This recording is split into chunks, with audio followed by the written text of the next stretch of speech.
Assalamualaikum. Cerita kali ini masih di Pulau Kalimantan, dari Om Ras. Masih ingat Mas Supah? Ya, tempat kejadian pembunuhan almarhum Roni beberapa puluh tahun lalu. Untuk videonya sudah ada di Fakta Sejarah. Dan cerita ini juga berasal dari Mas Supah. Mas Supah adalah pertambangan emas yang lumayan besar di Kalimantan Tengah. Di sana banyak orang-orang dari segala daerah Kalimantan atau bahkan yang berasal dari luar pulau Kalimantan. Tapi untuk sebagian orang mungkin tidak tahu apa itu Mas Supah dan di mana tempat itu. Karena memang akses jalan menuju ke sana sangat sulit dan tempat itu tidak pernah terekspos oleh media. Belum lagi para perampok yang selalu menjadi ancaman orang-orang yang ada di sana. Sebab itulah barang makanan instan seperti mie, ikan kalen dan lain-lain menjadi langka, dan walaupun ada pasti akan sangat mahal harganya dan memerlukan beberapa hari untuk keluar dari wilayah itu. Dan sebelum kita masuk ke ceritanya, kita harus berdoa dulu ya. A'udzu bikalimatillahi tammati min syarri ma khalaq. Wa huwa samiul alim. Allahumma shalli ala sayyidina Muhammad. Ini dia selengkapnya. Darah, sebuah kisah dari Om Ras. Tony FS membacakan untuk teman-teman di sini. Siapa itu yang kau bawa, Tat? Tanya Marlun pada Putat yang baru datang dari desa. Ini temanku Badul.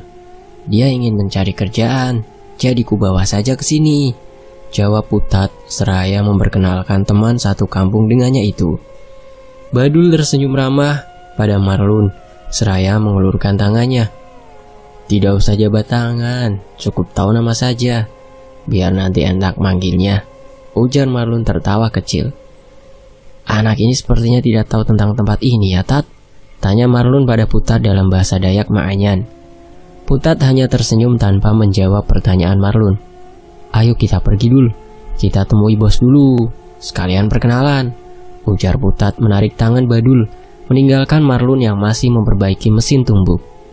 Tat, kalau boleh tahu apa yang dikatakan orang tadi? Aku tidak paham artinya, ujar Badul setelah agak jauh dari Marlun. Oh itu, bukan apa-apa kok artinya, jawab Putat seraya tersenyum. Badul ini berasal dari Kalimantan Selatan, yang artinya Badul ini menggunakan bahasa daerah Banjar. Sudah pasti dia tidak mengerti bahasa Dayak. Kalau ada yang bilang aneh-aneh tentang aku, beritahu saja ya, ujar Badul pelan. Iya Dul, mana mungkin aku berbohong, ujar Putat. Mereka berdua akhirnya sampai di sebuah rumah kayu yang cukup besar. Ini rumah yang akan kita tinggali selama bekerja di sini Dul. Biasanya bos 2 minggu sekali akan datang untuk mengambil emas-emas yang sudah dibersihkan, ujar Putat menjelaskan. Lalu tempat kita bekerja di mana? Tanya Badul. 2 kilometer dari sini, dan kami bergantian menjaga lubang agar tidak dicuri, jawab Putat seraya membuka pintu rumah itu. Tapi ingat ya Dul, di sini jangan macam-macam. Maksudku jangan berteman dengan sembarang orang. Karena kamu tahu kan di sini orang-orangnya tidak hanya berasal dari satu daerah saja, ujar Putat tersenyum. Badul mengangguk. Dan apa kamu tahu, dulu di gunung yang kita lewati kemarin, di sana pernah terjadi pembunuhan. Aku sengaja tidak memberitahu kamu karena aku yakin kau pasti akan takut, ujar Putat lagi seraya tertawa kecil. Ah, yang benar, ujar Badul setengah tidak percaya. Iya, nanti kalau kita lewat rumah kosong bekas calon istrinya tinggal dulu, aku akan memberitahukan padamu, balas Putat seraya menaruh tasnya. Tapi tenang saja, kejadian itu sudah lumayan lama, ujar Putat lagi seraya menepuk pundak temannya yang mulai ketakutan tersebut. Sudah, jangan cerita itu lagi, ujar Badul. Asal kamu tahu ya, di sini itu bukan hanya orang baik, tapi di sini juga ada beberapa buronan polisi. Makanya aku melarangmu untuk sembarangan berteman ya, ujar Putat serius. Dengan cepat Badul mengangguk. Bagus, semoga kamu ingat. Ayo, sekarang kita menemui bos dulu, ajak Putat. Apa polisi tidak dicari sampai ke sini ya? Tanya Badul. Kamu lihat jalanan ke sini kan Dul? Terlalu sulit. Lagi pula daerah ini sudah dianggap tidak ada. Ya mungkin karena memang jalan menuju ke sini yang sangat sulit dilewati, ujar Putat sedikit tertawa saat hendak berjalan keluar. Mereka berpapasan dengan seorang laki-laki berusia sekitar 30 tahunan. Putat berbicara dengan lelaki itu dalam bahasa Dayak Maanyan. Si laki-laki itu tidak tersenyum sedikit pun dengan Badul. Lalu Putat menghentikan percakapan itu dan melanjutkan langkahnya. "Apa yang kalian katakan, Tat? Orang itu sepertinya tidak suka padaku ya?" tanya Badul pelan. Sebelum menjawab pertanyaan temannya itu, Putat menoleh kiri dan kanannya terlebih dulu. "Dia itu buronan, namanya Iwan. Katanya sih dari Kelayan, dan dia perantau, juga lama tinggal bersama orang-orang Dayak Manyan. Makanya bahasa Dayaknya lancar, bahkan hampir lupa bahasa Banjar," ujar Putat. "Apa dia itu kumpul satu kerjaan dengan kita nantinya?" tanya Badul khawatir. "Iya, tapi tenang saja dulu. Selama dia tinggal di sini, dia tidak pernah berulah lagi," ujar Putat menjelaskan. Badul mengangguk. "Nah, itu bos yang punya tanah dan lubang yang kita kerjakan nanti," ujar Putat menunjuk ke arah seorang laki-laki kurus dan tinggi yang berada sekitar 10 meteran dari mereka berdua. "Ayo Dul," ajak Putat seraya menarik tangan temannya itu. "Permisi bos, ini teman saya yang ingin ikut kerja di sini," ujar Putat memperkenalkan Badul setelah dekat dengan lelaki itu. Dengan sopan Badul mengangguk seraya tersenyum. "Kelihatannya temanmu ini lembek," ujar lelaki itu sambil menatap Badul dari ujung rambut hingga kaki. "Tapi itu tidak apa-apa. Dia aku terima bekerja di sini," lanjut lelaki itu tersenyum. "Alhamdulillah," ucap Badul dengan wajah bahagia. "Terima kasih Pak Bos, terima kasih," ujar Badul seraya mencium tangan lelaki itu. "Hahaha, sama-sama. Oh ya, namanya siapa kau?" ujar lelaki itu diiringi suara tawanya. "Ahmad Badul Pak Bos," jawab Badul. "Saya Ibu, panggil saja Bos Ibu," ujar lelaki itu memperkenalkan dirinya. "Baik Bos," ujar Badul kembali membungkuk. "Ya sudah, kamu hari ini tidak usah masuk kerja dulu. Lebih baik kamu istirahat saja di rumah. Sudah tahu kan rumah tempat tinggal kalian di mana?" ujar Bos Ibu. "Iya Bos, saya sudah tahu," jawab Badul. "Kalau begitu saya juga istirahat kan Bos?" tanya Putat. "Kalau kamu jangan, masih ada kerjaanmu yang belum selesai itu," jawab Bos Ibu.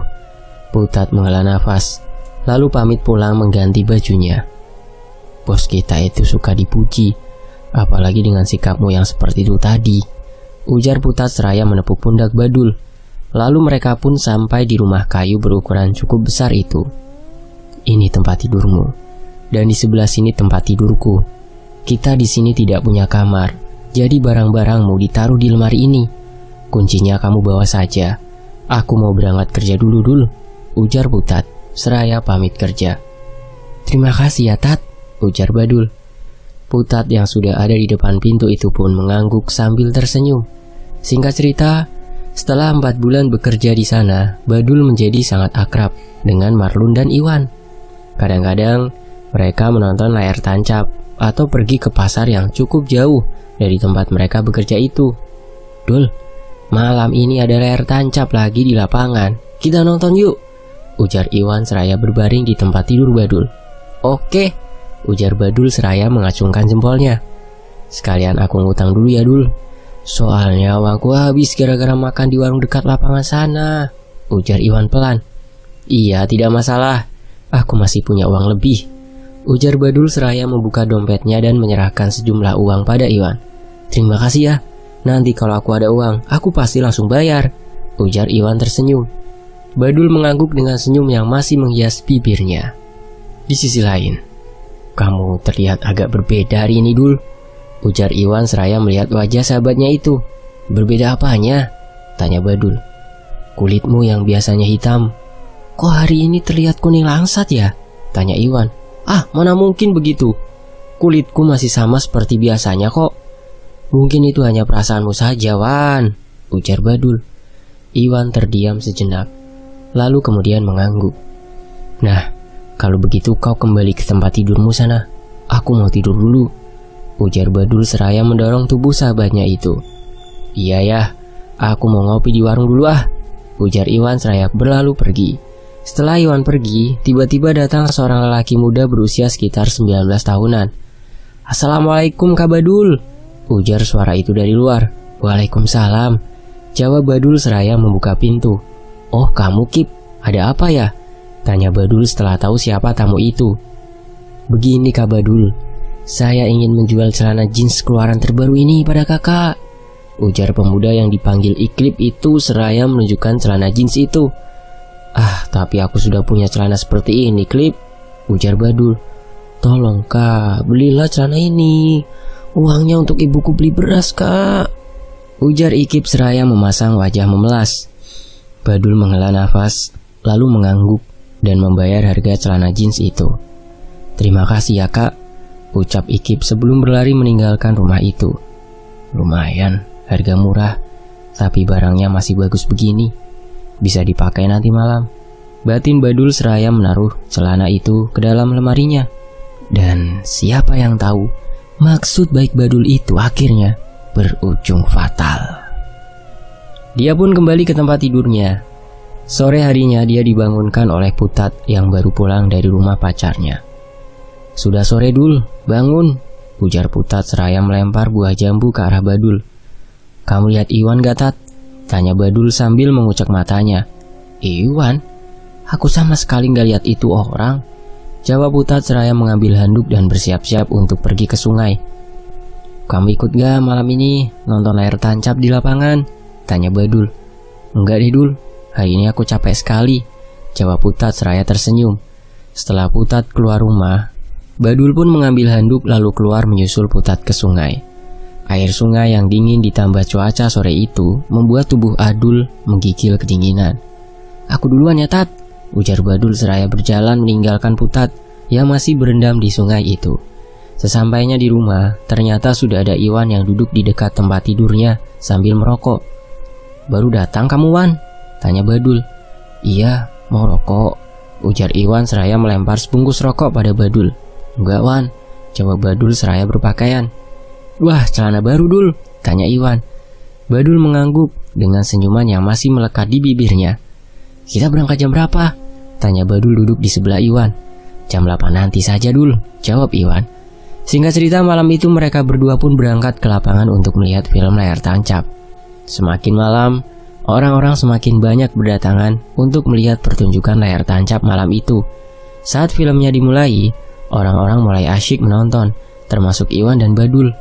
"Aduh Dul, perutku tiba-tiba sakit. Aku mau ke sungai dulu ya," ujar Iwan seraya menepuk perutnya. "Iya," ujar Badul sambil tersenyum. "Aduh, baru jam segini aku sudah mengantuk," batin Badul. "Maaf, nanti kalau ada teman saya datang nyari ke sini, tolong kasih tahu ya kalau saya sudah pulang duluan," ujar Badul pada salah seorang yang duduk di depannya itu. Lelaki dengan wajah sangar itu menatap Badul dari ujung kepala hingga ke kaki. Sesaat kemudian, lelaki itu berbisik pada temannya yang duduk di sampingnya. Entah apa yang dibisikkan lelaki bermuka sangar itu. Tiba-tiba temannya tadi berjalan keluar lapangan. "Iya, nanti saya sampaikan," ujar lelaki itu kemudian dengan nada suara dingin. "Terima kasih, kalau begitu saya pulang dulu," ujar Badul seraya tersenyum ramah. Lelaki itu diam saja. "Woi Dul, kenapa pulang?" tanya Iwan seraya berlari menghampiri Badul yang sedang berjalan menyusuri jalanan gelap itu. Kamu Wan?" Entah kenapa ini mataku terasa sangat ngantuk Wan, makanya aku pulang saja," jawab Badul tersenyum. "Sama, aku juga mengantuk. Aku ikut pulang juga lah," ujar Iwan. Tiba-tiba di jalanan yang gelap jauh dari lapangan, ada dua orang yang menghadang mereka. "Ternyata kamu adalah pencuri pakaian-pakaian baru di sini ya?" bentak salah seorang lelaki yang menghadang mereka itu. "Sialan, apa-apaan maksud kalian ini?"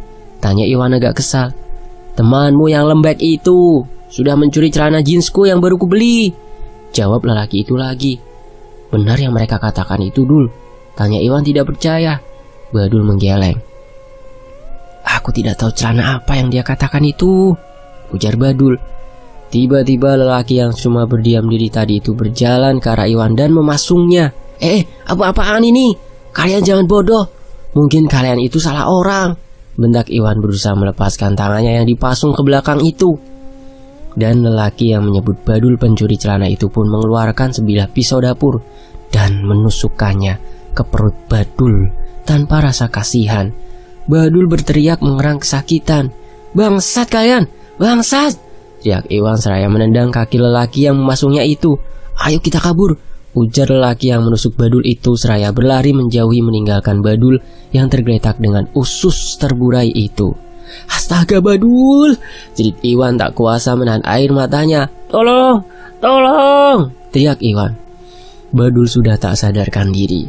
Karena jalanan yang sangat sunyi, akhirnya Iwan pun memutuskan untuk membawanya pulang dengan cara digendong. "Bertahanlah Dul, semoga kamu masih bisa selamat," isak Iwan seraya menggendong tubuh sahabatnya itu. Darah segar dari luka-luka di tubuh Badul bertetesan di sepanjang jalan dan membasahi baju Iwan. "Tolong, tolong!"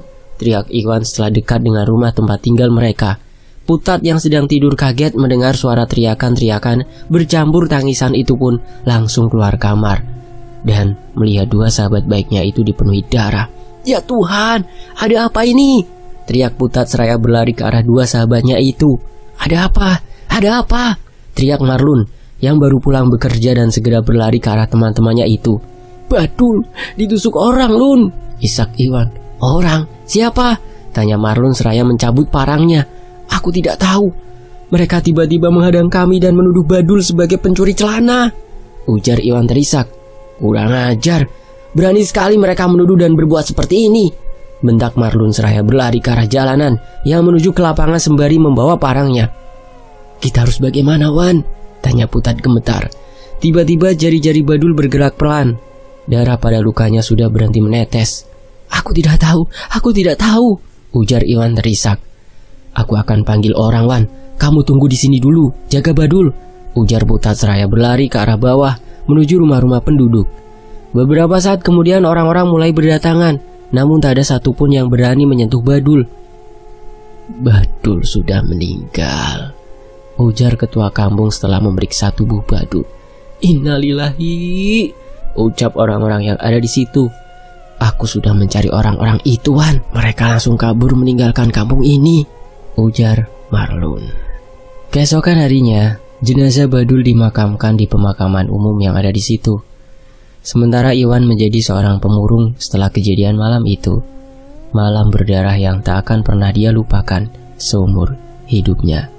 Malam di mana sahabat baiknya dibunuh hanya karena masalah sepele. Dan kisah ini sampai di sini selesai. Terima kasih teman-teman sudah menyimak di Tony FS. Saya pamit. Wassalamualaikum warahmatullahi wabarakatuh. Alhamdulillahirrabbilalamin.